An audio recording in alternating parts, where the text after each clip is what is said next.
The courtroom was packed. People filled the benches, whispering among themselves. Reporters held their notepads, ready to capture every word. The judge's gavel slammed down, silencing the crowd. "Order in the court," Judge Harrison announced. He was an older man with sharp eyes, tired of seeing the same kind of cases. At the plaintiff's table, Detective Ryan Foster sat with confidence. He was a tall, broad-shouldered white man in his early 40s, wearing his police uniform like armor. His smirk never faded as he glanced at the defendant across the room. Sitting at the defense table was Jade Marshall. A black woman in her mid-30s, she had deep brown skin and short, neat curls. She wore a simple navy blue blazer and white shirt. Her posture was straight, her hands folded neatly in front of her. Her face showed no fear, no anger, just quiet focus. Next to her sat her lawyer, Ethan Carter, a young, ambitious attorney in his late 20s. He wiped his sweaty palms on his pants and shuffled his notes nervously. This was one of the biggest cases of his career, and the pressure was crushing. "Grab your popcorn because this is about to get intense." A white cop thought he could lie in court, but wait until you see the shocking truth unfold. You won't believe what happens next. Watch till the end and don't forget to subscribe for more jaw-dropping stories. Judge Harrison looked at the prosecutor, Daniel Reed, a sharp-looking man in a gray suit. "You may begin." Reed stood, buttoning his jacket. "Your Honor, ladies and gentlemen of the jury," he started, walking toward them. "This is a simple case. Detective Ryan Foster, a respected officer, was doing his job. He approached a suspicious individual late at night. She refused to cooperate. She became violent, and when he tried to arrest her, she attacked him and reached for his weapon." A few people in the audience gasped. Others nodded, already convinced. Reed continued. "This case is about law and order. It is about keeping our officers safe. It is about making sure people respect the law. The evidence will prove that Jade Marshall is guilty." Jade didn't move. Her sharp eyes stayed locked on the prosecutor. At the plaintiff's table, Foster sat back in his chair, crossing his arms. He was enjoying this. Then, it was Ethan's turn. He stood up, took a deep breath, and stepped forward. "Ladies and gentlemen," he began, "this case is not as simple as the prosecution wants you to believe. This is not about law and order. This is about power. It's about an officer who used his badge as a weapon, an officer who abused his authority. And when the truth comes out, you will see that Jade Marshall is not guilty." A murmur spread through the courtroom. Ethan turned and pointed at Foster. "Detective Foster claims he feared for his life, but he's over 6 feet tall, over 200 pounds, trained in combat. And he wants you to believe that this woman," he gestured toward Jade, "was such a threat that he had no choice but to use force." The jury shifted uncomfortably. Foster's smirk twitched. Ethan lowered his voice. "There's more to this story, and we'll prove it." Judge Harrison nodded. "Prosecution may call their first witness." Foster stood up and walked confidently to the witness stand. He took the oath, sat down, and adjusted his uniform like he was preparing for a performance. "Detective Foster," Reed said, "tell us what happened that night." Foster leaned forward slightly, making eye contact with the jury. "I was on patrol," he began. "It was late. I saw Miss Marshall standing outside a closed business. She looked out of place. When I approached her, she immediately became hostile. She refused to show ID. She raised her voice. When I tried to calm her down, she attacked me." Gasps rippled through the crowd. Foster nodded, as if he understood their shock. "She hit me in the chest and reached for my weapon. At that point, I had to defend myself." He paused for effect, then sighed. "It's always difficult when situations escalate like that, but as officers, we have to stay professional." Ethan clenched his jaw. Foster was a good liar. The prosecutor nodded. "No further questions." Judge Harrison turned to Ethan. "Your witness, Mr. Carter." Ethan stood up, heart pounding. This was his moment. He had to break Foster. He walked to the witness stand, his expression calm. "Detective Foster," he said, "you said my client looked out of place. What do you mean by that?" Foster shifted slightly. "She didn't look like she belonged in that area." Ethan raised an eyebrow. "And why is that?" Foster hesitated. "Because it was a high-end neighborhood." Ethan took a step closer. "Are you saying you stopped her because she was black?" Foster's jaw tightened. Number I stopped her because she was loitering. Loitering, Ethan repeated. Just standing outside a business? Did you check if she had a reason to be there? Foster smirked. She refused to cooperate. Ethan nodded. Let's talk about the body cam footage. Silence. Ethan looked Foster in the eyes. Where is it? Foster kept his expression neutral. Unfortunately, my body cam malfunctioned. A murmur spread through the courtroom. Ethan crossed his arms. So let me get this straight. Your body cam worked before and after the arrest, but not during? Foster's smirk faded just a little. Ethan turned to the jury. Convenient, isn't it? Judge Harrison banged his gavel. Order in the court. Ethan looked back at Foster. Detective, are you absolutely sure that Miss Marshall attacked you first? Foster's jaw clenched. Yes. Ethan nodded slowly. No further questions. Jade finally spoke for the first time that day. Her voice was calm, steady. May I speak now? She asked. The judge looked at her. Miss Marshall, you'll have your turn to testify. Jade nodded but didn't look away from Foster. She studied him like a predator watching prey. Foster looked back at her, but this time his smirk was gone. Something in her gaze unnerved him. Ethan leaned toward her and whispered, We're just getting started. Jade gave the smallest smile. She already knew how this would end. The courtroom was silent. The air felt heavy, thick with tension. Jade Marshall sat still at the defense table, her face calm. Too calm. Detective Ryan Foster, still on the witness stand, clenched his fists. His confidence had slipped, just a little, but he forced himself to stay composed. Judge Harrison adjusted his glasses and cleared his throat. The defense may now call its first witness.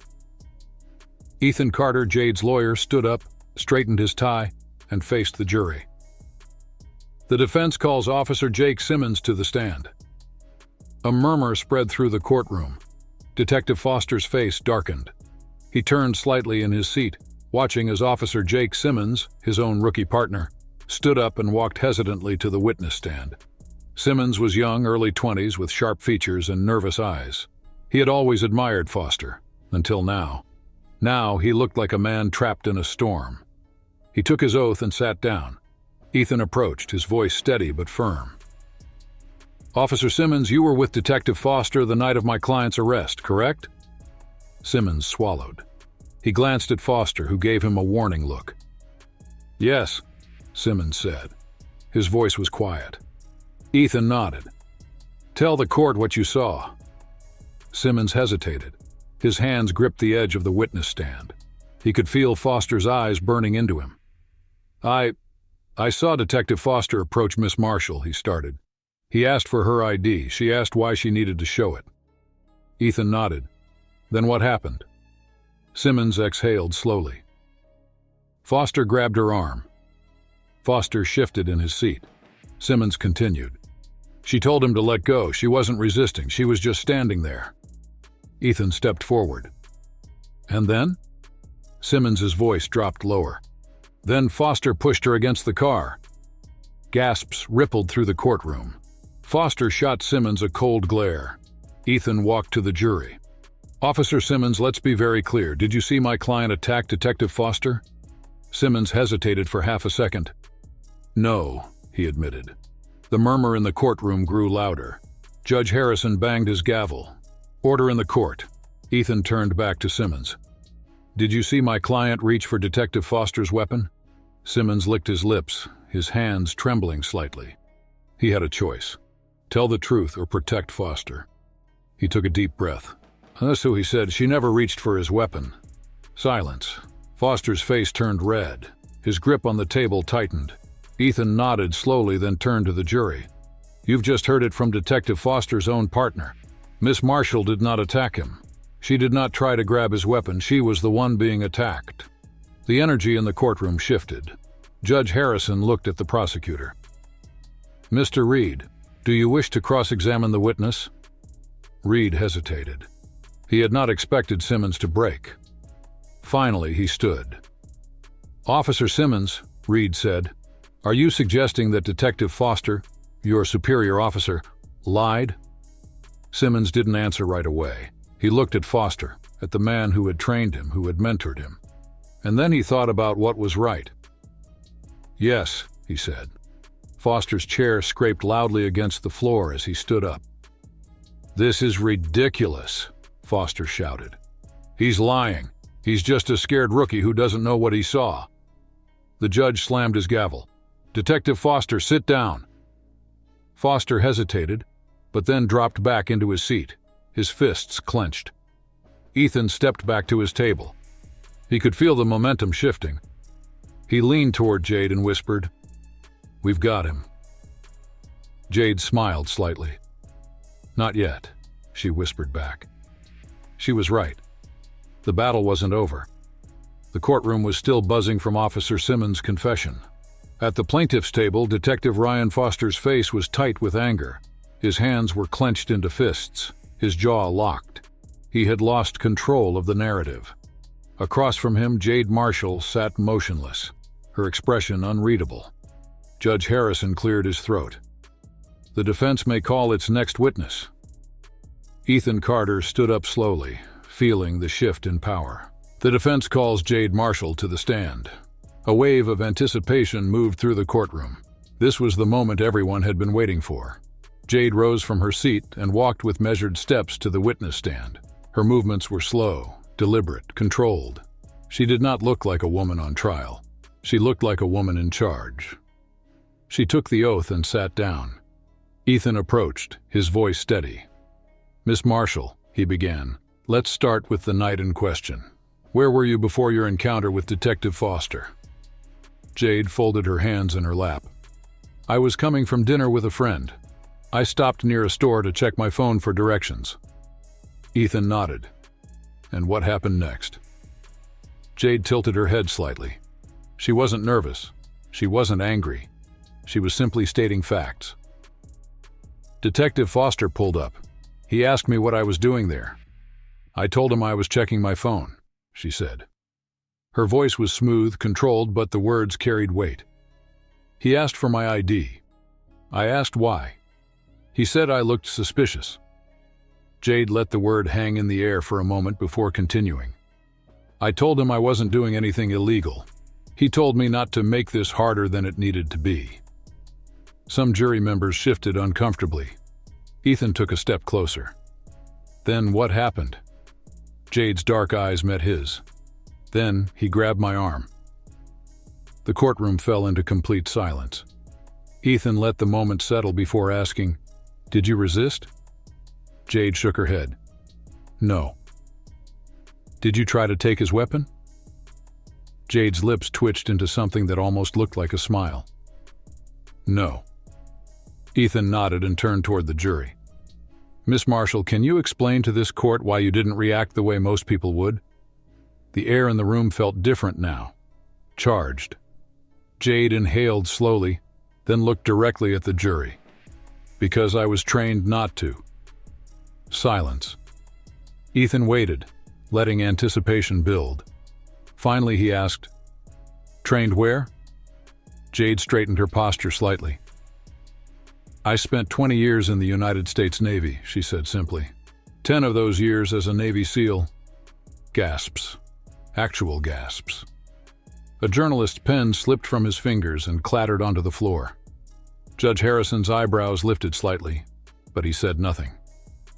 At the plaintiff's table, Foster's face drained of color. Ethan stepped away from the witness stand, letting the words settle in the air.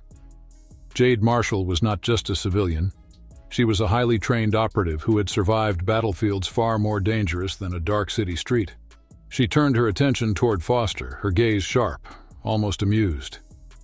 "You didn't know that, did you, Detective?" Foster said nothing. The courtroom was still in shock when the real bombshell dropped. Ethan turned back to Jade. "Miss Marshall, you said Detective Foster's body cam wasn't working, correct?" "Yes." Ethan smiled for the first time that day. "Well," he said, turning toward the jury, "luckily, someone else had a camera." Foster's head snapped up. Ethan nodded to the bailiff. "Play the video." A large screen lit up. The room held its breath. And then, the truth appeared on the screen. The courtroom held its breath as the screen flickered to life. Detective Foster sat frozen at the plaintiff's table, his hands clenched into fists. His leg bounced under the table. This wasn't supposed to happen. Jade Marshall remained calm and steady on the witness stand. She already knew what was about to happen. Ethan Carter nodded to the bailiff. "Play the video."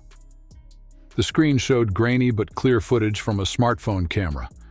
A shaky voice whispered behind the camera, "Oh my God, look at that cop. He's grabbing that lady." The video showed Foster stepping toward Jade, grabbing her arm without cause. Jade's voice was heard in the clip, "Let go of my arm." Foster's voice followed, "Women like you need to learn how to listen." Gasps erupted through the courtroom. The footage continued. Jade remained calm in the video, not resisting. Foster shoved her against the car. There was no attack from her, no attempt to grab his weapon. The video cut off. Silence. The jury stared at Foster, their faces a mix of disbelief and disgust. Judge Harrison adjusted his glasses, his expression unreadable. Ethan stepped forward. This was his moment. "Ladies and gentlemen of the jury," he said, his voice clear and strong, "you just saw what really happened." He turned to Foster. "Detective Foster, would you like to explain yourself?" Foster's face turned red. He looked around as if searching for a way out. He had nothing, the entire courtroom knew it. Judge Harrison leaned forward. "Detective Foster, do you have anything to say?" Foster's mouth opened, then shut. His mind raced. Finally, he snapped, "This is ridiculous." Foster slammed his hand on the table. "This woman, this criminal, has everyone fooled. Judge Harrison banged his gavel hard. "That is enough." Foster's face twisted with rage. He turned to Simmons, the rookie cop who had betrayed him. "You little coward," Foster hissed. "You should have kept your mouth shut." Simmons didn't flinch. Instead, he stood up. His voice was clear, steady. "I took an oath to serve and protect," Simmons said. "That means protecting people from cops like you." The jury visibly shifted at that statement. Foster knew it was over. He sat down, his shoulders heavy with defeat. Ethan turned to the judge. "Your Honor, the defense has no further questions." Judge Harrison nodded and looked at the jury. "We will now move to closing arguments." The courtroom buzzed with energy. The video had changed everything. Detective Ryan Foster sat stiffly at the plaintiff's table. His face was pale, his fingers gripping the edge of the table like he could stop everything from falling apart. Jade Marshall remained calm on the witness stand. The storm around her was loud, but she had already weathered worse. Judge Harrison cleared his throat. "We will now proceed with closing arguments." The prosecutor, Daniel Reed, stood first. His confidence had faded, but he wasn't ready to give up. He walked to the jury, forcing a small smile. "Ladies and gentlemen," he began, trying to regain control, "what we saw today was an incomplete story. A single video doesn't tell the whole truth." He paced slowly, his voice measured. "Yes, Officer Simmons may have changed his testimony. Yes, the video raises some questions. But let's not forget, Detective Foster has served this city for years. He has risked his life to protect its people. And now, because of one incident, you're being asked to destroy his career." He stopped and looked at them, his expression serious. "Do we really want to live in a world where a decorated officer's judgment is questioned just because of a single mistake?" He nodded slightly, then turned back toward his seat. "I trust you will make the right decision." And with that, he sat down. There was a brief silence. Then, Ethan Carter stood. He buttoned his suit jacket, adjusted his tie, and walked to the jury. He didn't smile. He didn't rush. He simply looked at them, one by one, letting the weight of the moment settle in. "Ladies and gentlemen of the jury," he said, his voice steady, "you're being asked to make a choice." He took a slow step forward. "A choice between blind loyalty to a corrupt officer and justice for an innocent woman." He turned slightly, glancing toward Jade. "My client, Jade Marshall, was profiled, harassed, and falsely arrested. Not because she broke any laws, not because she resisted, but because she dared to question authority." He let the words sink in before continuing. "And what happened when she stood up for herself? She was thrown against a car, accused of a crime she didn't commit, and nearly sent to prison. Ethan turned back to the jury, his voice lowering slightly. Now, the prosecution wants you to believe this was just a single mistake, that Detective Foster was just doing his job. His expression hardened. But let me ask you this. How many more mistakes has he made? How many others didn't have a video to prove their innocence? A few jury members nodded slightly. Ethan took another step closer. Jade Marshall is not just a woman who was falsely accused. She is a Navy SEAL, a veteran who spent 20 years protecting this country. And yet, the moment she questioned an officer, she became a threat. His jaw tightened. I ask you, what does that say about our system? Silence. Ethan's eyes swept across the room. The truth is clear, he said, his voice now firm and final. And today you have the power to decide what kind of justice we stand for. He took one last breath. I trust you'll make the right decision. The jury left to deliberate. For the first time since the trial began, the courtroom was silent. Jade sat still, her hands folded. Her face remained unreadable. Foster tapped his fingers rapidly on the table. His foot shook. For the first time, he looked nervous. Minutes passed, then an hour. Finally, the door opened. The jury returned. The forewoman stood holding a small folded piece of paper. Judge Harrison looked at her. Has the jury reached a verdict? She nodded. Yes, Your Honor. The tension in the room was suffocating. She unfolded the paper, cleared her throat, and read,